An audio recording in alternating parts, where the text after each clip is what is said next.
by the federal government last week. He was granted access to his counsel, Ifeanyi Ojiofor. Mr. Ojiofor will now be joining us from Abuja to discuss the legal battle ahead as he seeks to defend his client against the weighty charges that have been preferred against him by the Nigerian state. Good morning, Ifeanyi Ojiofor, and welcome to the morning show. Great pleasure to have you joining us this morning. Hello. Good morning, Mr. Abati. Much. It's a pleasure meeting. It's a pleasure being in your platform this morning. Thank you so much, Mr. Abati. Thank you very much. Well, Ifeanyi Ojiofor, you are counsel to Nnamdi kanu, and you'll be quoted in the papers saying that your client has been badly treated, not just by the Nigerian authorities, but also the Kenyan authorities involved in the entire saga. Although the government of Kenya has pleaded innocence in all of this, saying that they were not involved in any way whatsoever. What are the issues involved in terms of the procedure adopted by the Nigerian government and the extent of the involvement of the Kenyan authorities? If you may just present your case. Thank you so much, Mr. Abati. Let's go straight to the point. Well, I have a number of issues I wanted to address in the course of this discourse. First of all, there was a clear collaboration between the Kenyan government and Nigerian government. I'm happy now that they are denying the fact that Nnamdi Kanu was arrested in their place and also handed over to Nigerian government. But I can assure you that by the time we finish with them at the international court, they will never remain the same.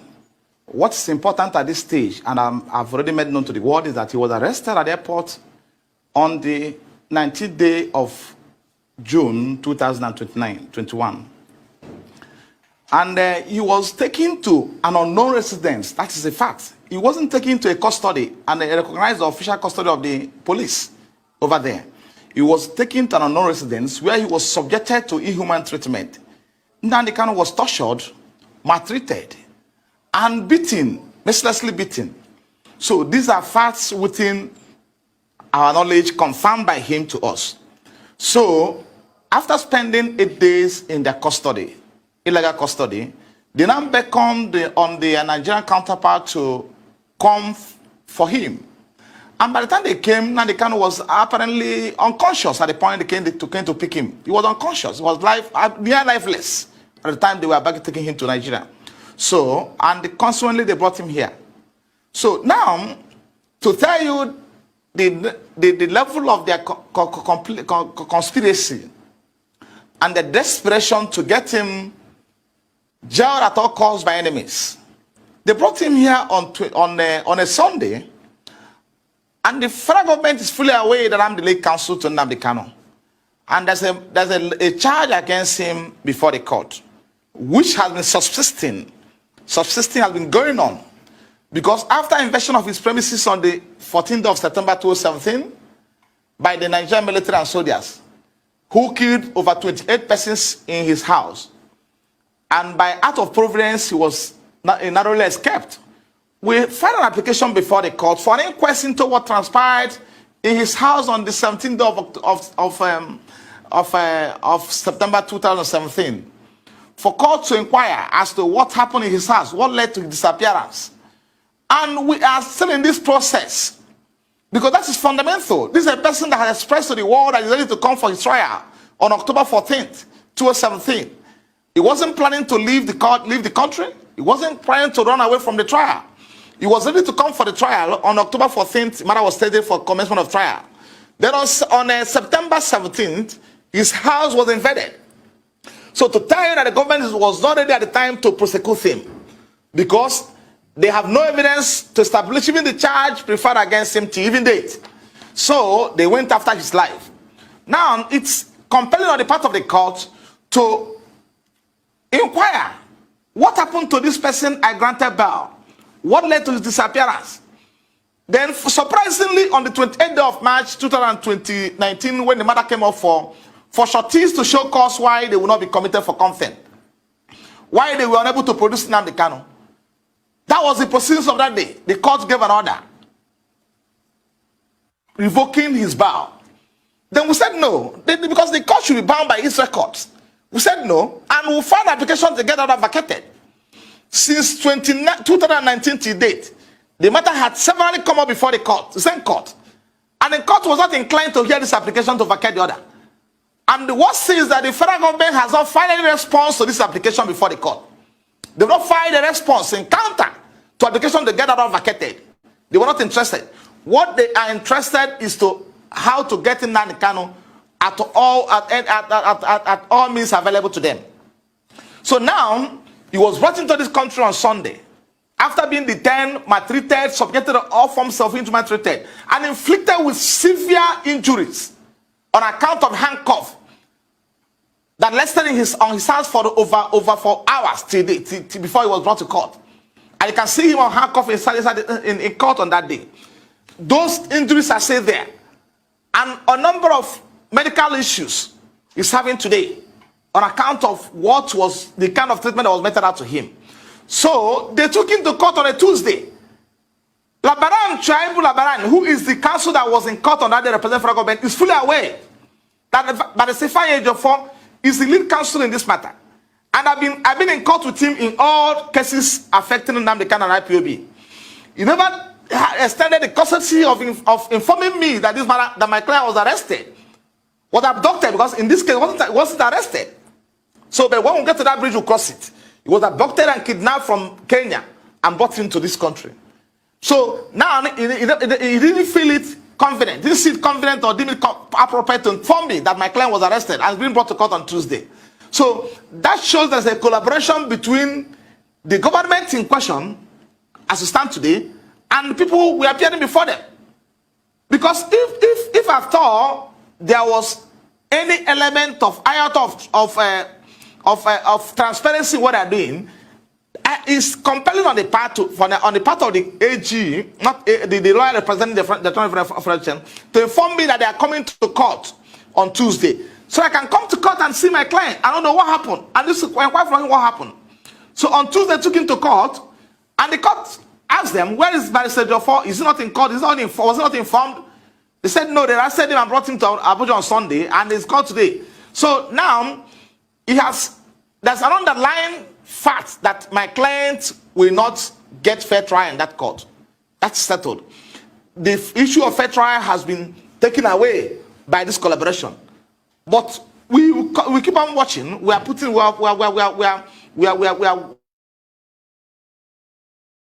going to see them in court. So what happened as of today? I've seen him, and he has given me every information and detail about what transpired in Kenya, how he was arrested, how he was taken to a non-destination, and how he was maltreated, how they nearly killed him over there.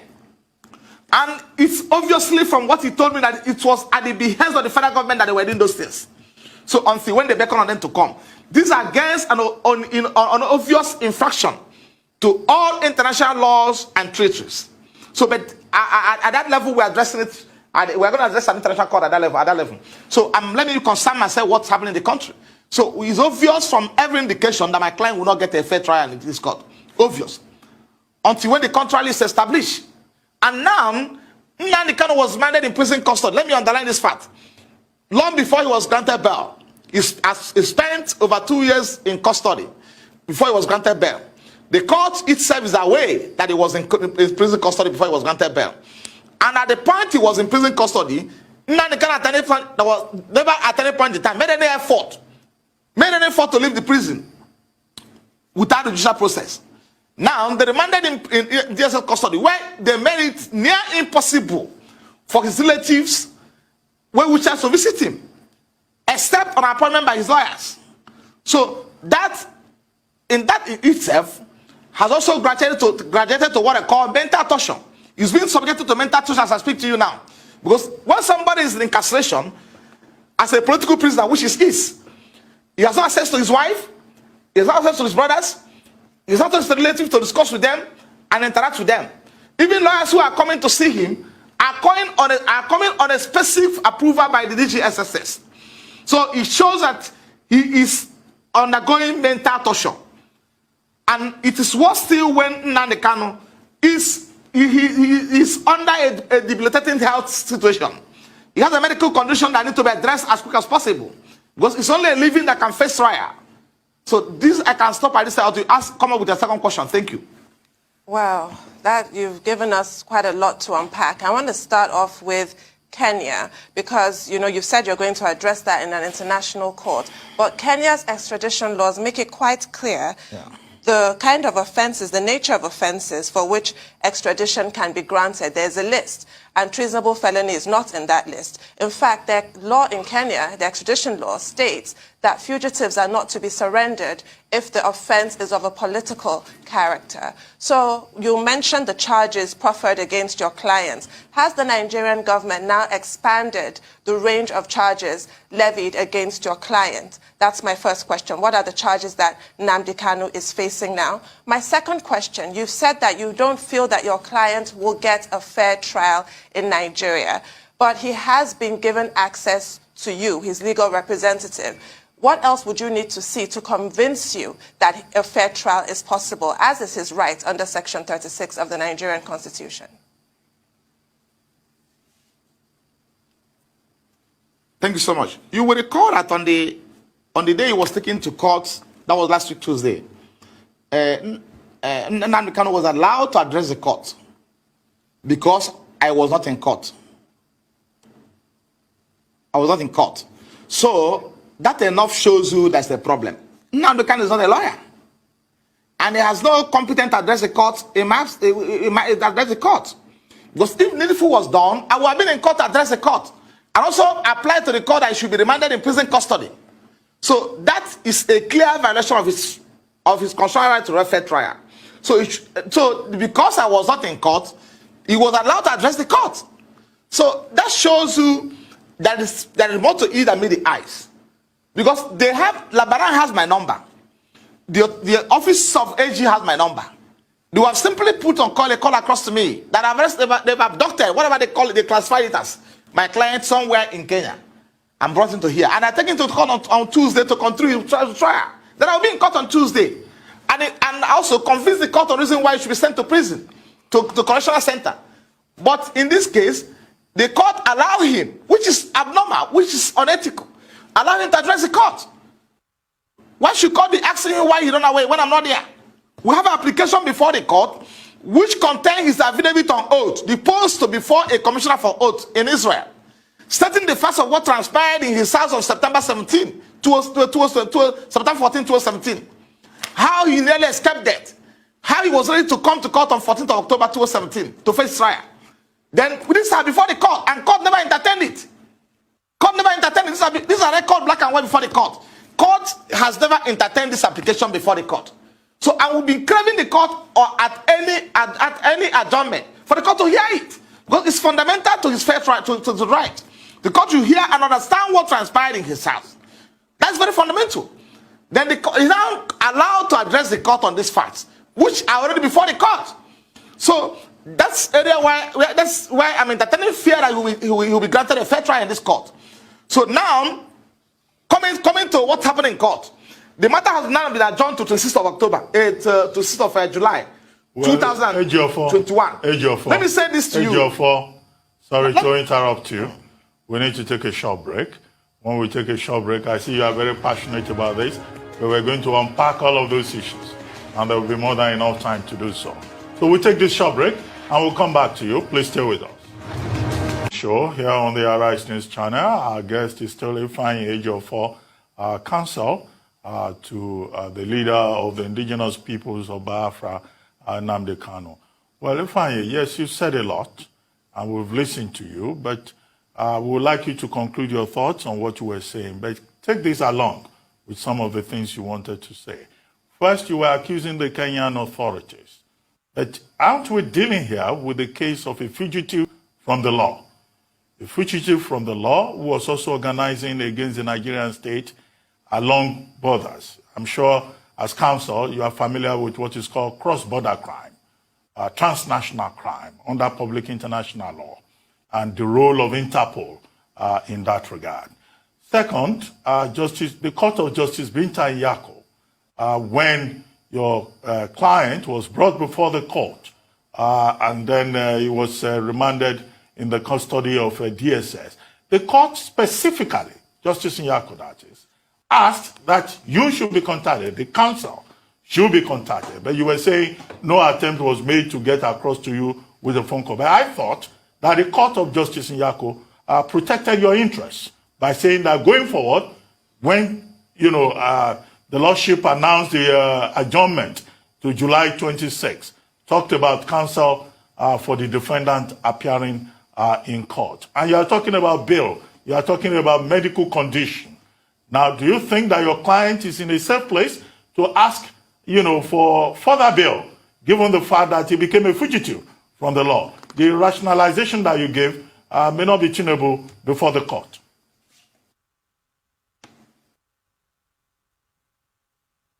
Thank you, Mr. Bathy. I respect you so much. Let me just, it's important for us to correct an impression at this stage. My client is only a fugitive in the eyes of Nigerian law or court. So the prescription of IPOB has never been endorsed by any country of the world, including any of African countries. So there's only a recognized or probably given credence by the Nigerian courts and laws. So let me address the fourth part. We have proceeding. We have what I call extradition proceedings. The fact that he was allegedly committed a problem or probably on a warrant to be arrested cannot stop the country from going into what they call extradition proceedings. Before it can be, his extradition can be granted by that country.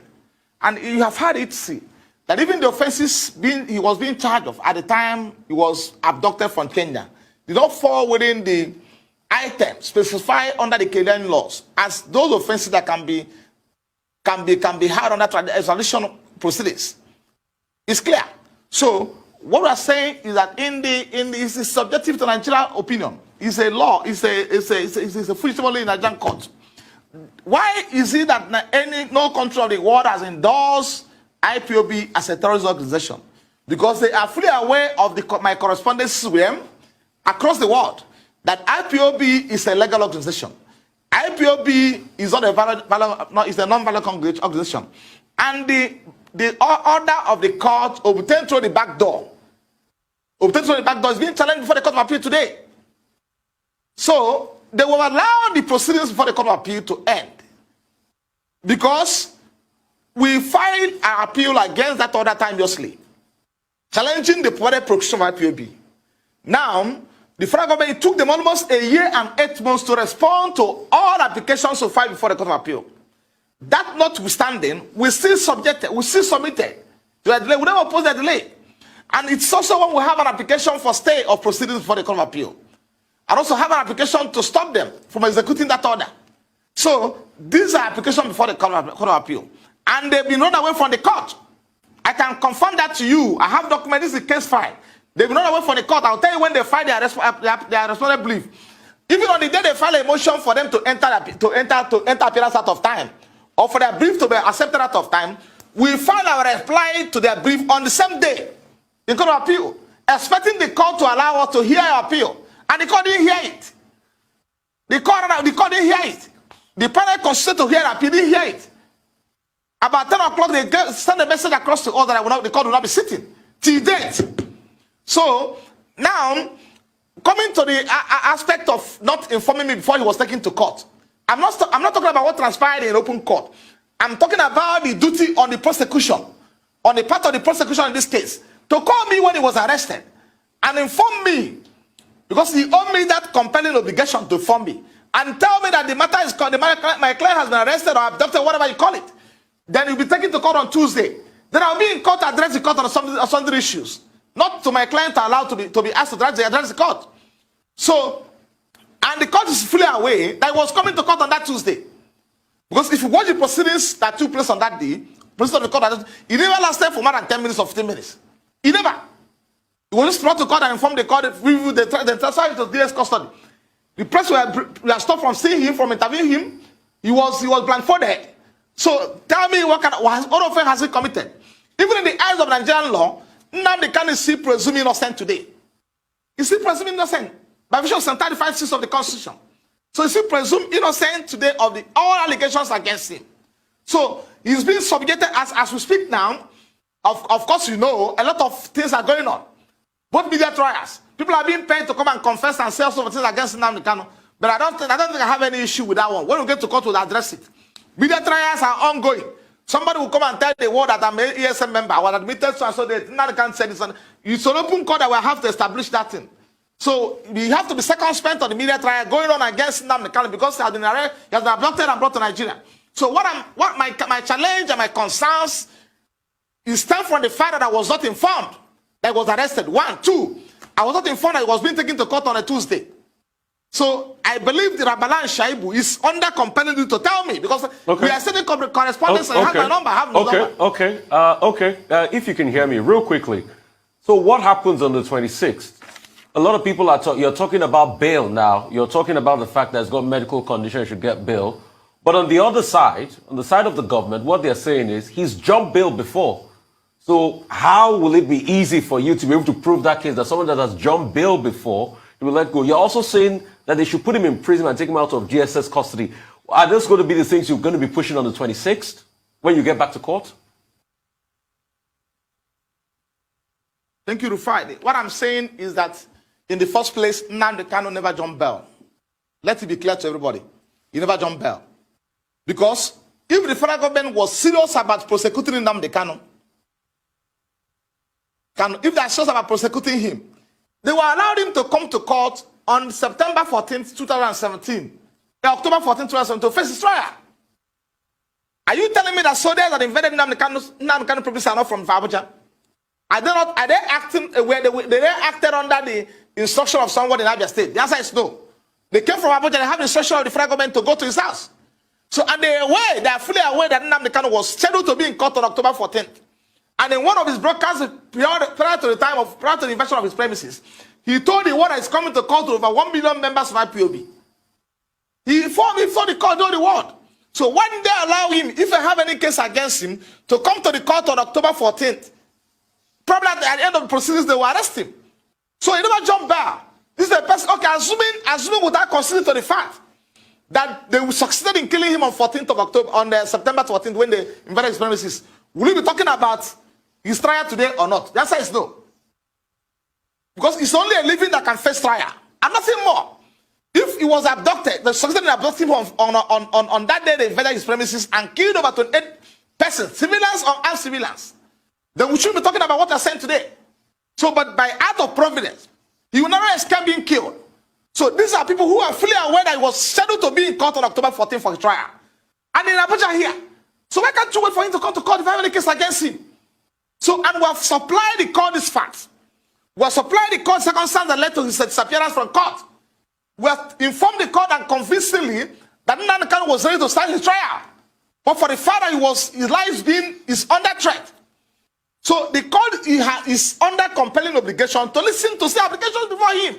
Okay. And make findings or decisions one way or the other. Right. If I may come in here. So he didn't jump bail. He wasn't to come to court. Okay, according to you, he didn't jump bail, but did he or did he not violate the bail conditions that he was given? Because you recall, the bail conditions were stringent. He was not to hold rallies or have meetings, which he did. Thank you so much, my sister. Let me say this to you, because it's important for us to inform you appropriately. And whatever I'm saying today to you today, I will furnish you with documents to that effect, black and white. Before the date slated for his trial, the federal government, acting through the Attorney General of Federation, filed an application to vacate his bail, to vacate his bail, right? On the premise that he has violated his bail condition. This application was filed in black and white and served on me. And I responded to that application because it's a matter for court to decide. We cannot at this stage, at that point in time, or probably during that period, determine when Nnamdi Kanu violates his bail condition or not. And also, I want you to appreciate the fact that I had also filed an application to validate their bail condition before they file their own. So this is a pending application before the court. The court to hear my application to validate his bail condition, hear the one filed by the federal government that he has violated the bail condition, and also hear the one I filed in reply to what federal government filed, stating that Nnamdi can never violate his bail condition. So they're supposed to hear those applications because it's under our duty to hear those applications and make decisions one way or the other. So it is not in our, it's not within our rights today to state that Nnamdi can violate his bail condition at that time, point in time, because we have application before the court for the court to hear and determine. So I still maintain today that Nnamdi can never violate any bail condition. Anyway, Mr. Because we have application before the court to vary it. Also, Mr. Ojiofor, your point is clear. But before we go, you said you are going back to the court to do the needful. Will you define for us and for the benefit of our viewers what you mean by doing the needful? What will be your prayers before the court when you show up there on July 26th? Mr. Ruben Nabati, thank you so much. What I want to say to that effect is that we have already filed, applications are going into the court today. Because we have preliminary application we need to file entertained by the court before the 26th of July. As I speak to you, his care condition is deteriorating every day. So, and that need to be addressed as quick as possible. That need to be addressed because it's only a living that can face trial. If anything happened to Nnamdi Kanu before the 26th of July 2021, the matter is slated for hearing.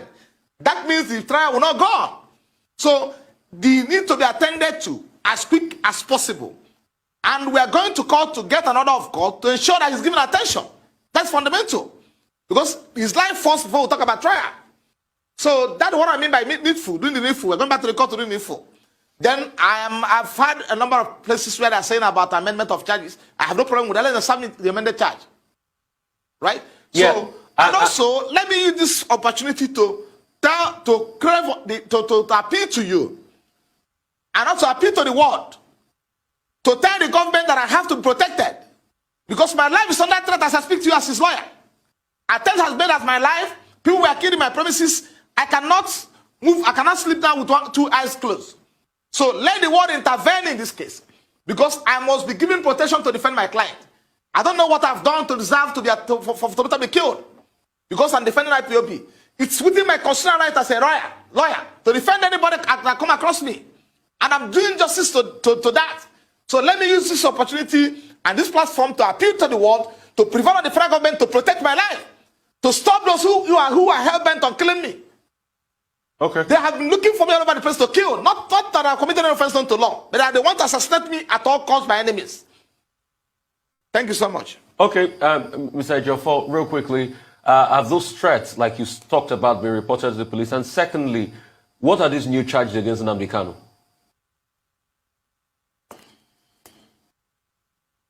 What I understand that happened is that, you know, before Nnamdi Kanu was arraigned in 2015, we have, first of all, they started with about 3-count charge. Then subsequently after that, they filed an amended charge of 11-count charge. And we filed an objection to that charge, to the 11-count charge preferred against him. And the court struck out 8 out of that 11, remaining 3. So, and even in the court ruling, which I will make available to your people, the court made a remark that even the 3-count charge still pending against Nnamdi Kanu as Kanu, that the proof evidence before the court cannot even substantiate that charge. Cannot substantiate it because they are porous. So, but for the benefit of that, it's giving the prosecution the benefit to come forward with their witnesses to establish this charge against him. So now, what we are seeing today is that those charges, the court struck out, has been referred by the federal government. That's what we're seeing today. The charge, the federal government, the court has struck out, the 8-count charge, the court has struck out sometime in the course of the proceeding, has been referred, resurrected by the federal government again. But my brother, we have no problem. We know that Nnamdi Kanu, the whole world know he's a political prisoner. So we know he's a political prisoner, and we are going to impanel a fortified legal team for him. And in court, we resolve every aspect of the items of the charge they're bringing before the court. We're not running away from the court. We believe in the judicial process. We have implicit confidence in the judicial process. So, but when things are going wrong, I will inform the world, because I must be alive to my duties. I mean, what are these charges? You've not specifically, stated these charges so that the world can know. These charges that have been brought back, like you said, what are these charges? it's an old charges. I may not be able to rephrase offhand. Has to do with possession of illegal equipment belonging to unlawful society. And recall that at the point they filed this charge, they charge him with belonging to unlawful society. IPOB has not been prescribed at that time. And the court stated in his ruling that IPOB at the time is not an unlawful society. So, on the strength of that order, they stop arresting IPOB members when they come to court. So, and to make things easy for them, they went back to the court. And without a knowledge, to obtain an order to prescribe IPOB, which are challenging before the Court of Appeal today. So, these are charges they filed, belonging to protection of materials, and also what they call it, other offenses that will not be stated upfront. I don't think the issue is about the 11-count charge. Those ones are in the public domain. Recently, we were told that the government is going to amend the charges, add more charges, including murder charges. Now, have you been informed? Have you been apprised of that? Because, you know, previously, the biggest charge was treasonable felony, which carries the maximum of life imprisonment. But if murder charges are going to be added, then that's a capital offense. That will carry the death penalty. So are you aware of this amendment, of these additional charges? Have you been informed ahead? And as for Kenya, that you've been talking about, the High Commissioner of Kenya to Nigeria insists that, in fact, it's derogatory, it's insulting, it's malicious, and it's defamatory of the person of the President of Kenya for anybody to suggest that Kenya was involved in any other way.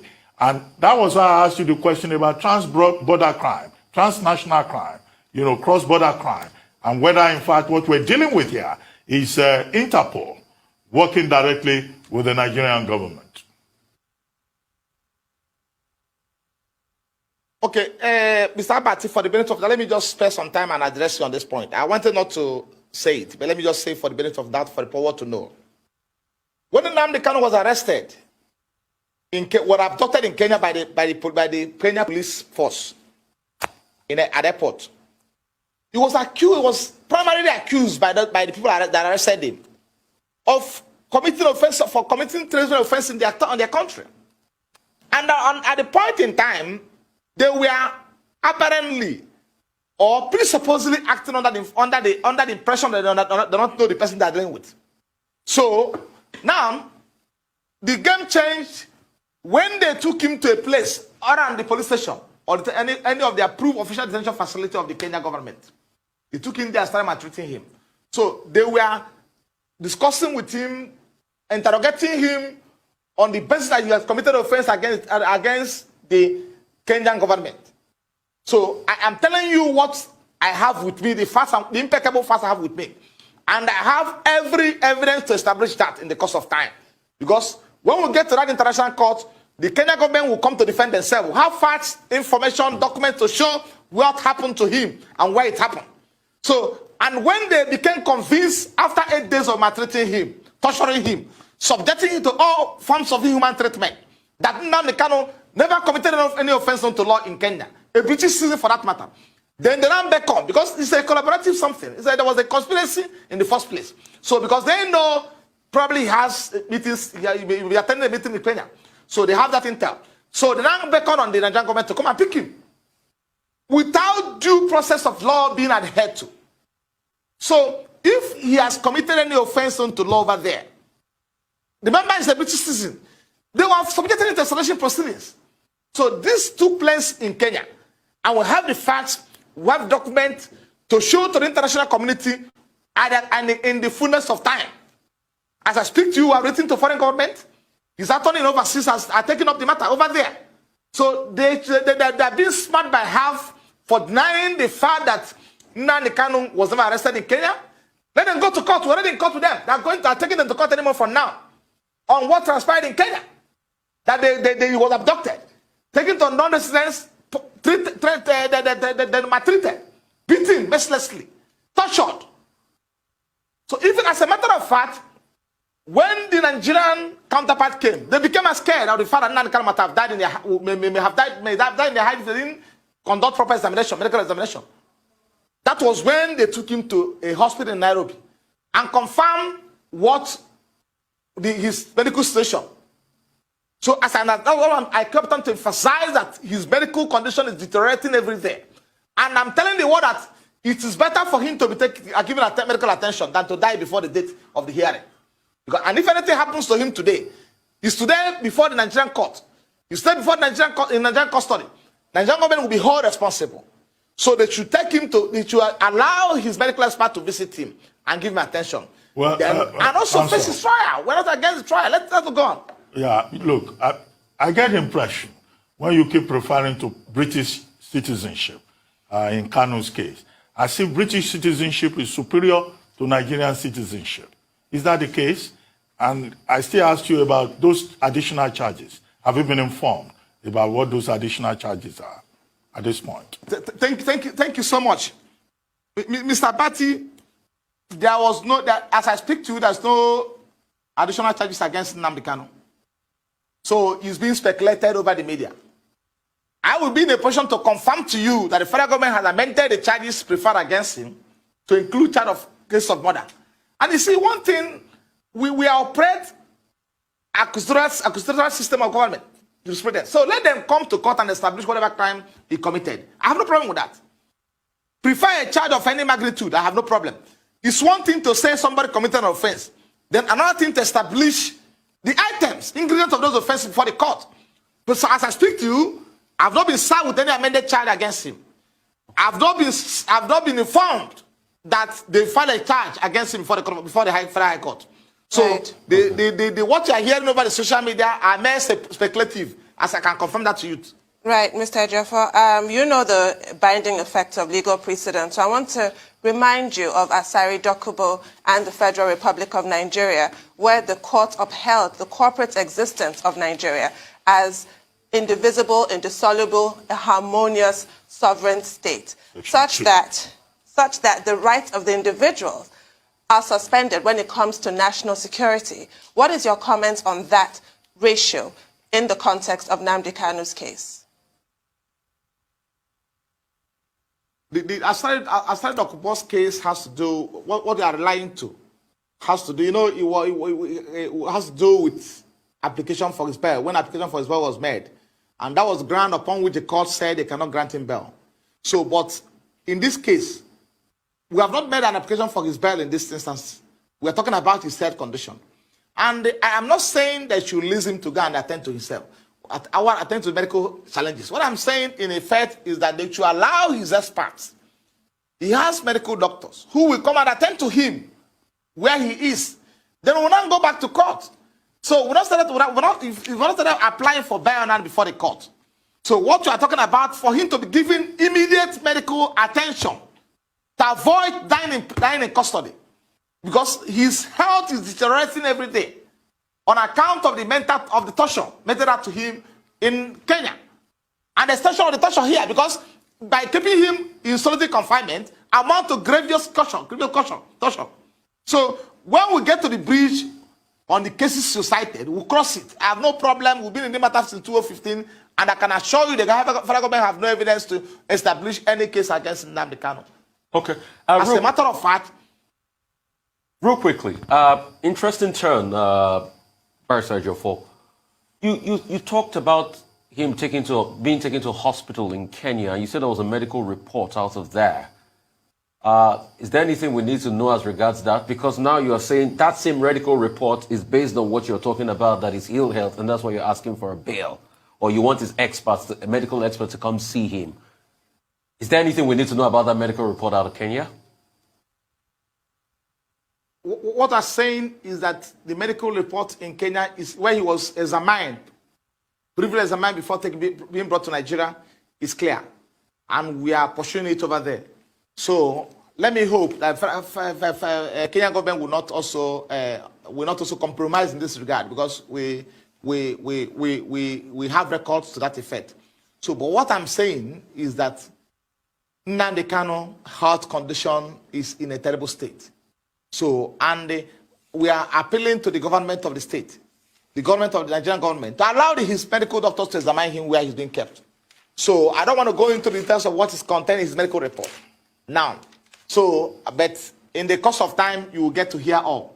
But I've told you as a lawyer, as his lawyer, whom he has narrated everything to, the circumstance that led to his arrest, what was done to him, and also where he was kept. Terrible environment he was kept for 8 days before being brought to Nigeria. So we have those facts with us, and other compelling evidence we may not like to make public now at this stage, until when we get to that bridge. So what I'm saying is for them to allow his medical expert to examine him and give him attention now. Because we have no confidence in the system where he's being kept. We've run out of time, but I still recall that you didn't answer that question about whether being a British citizen is superior to being a Nigerian citizen, and whether Nnamdi Kanu is no longer a Nigerian citizen, and whether a British citizen can do as he wishes within Nigerian territory. But in any case, we'll leave that hanging. Thank you very much for joining us on The Morning Show.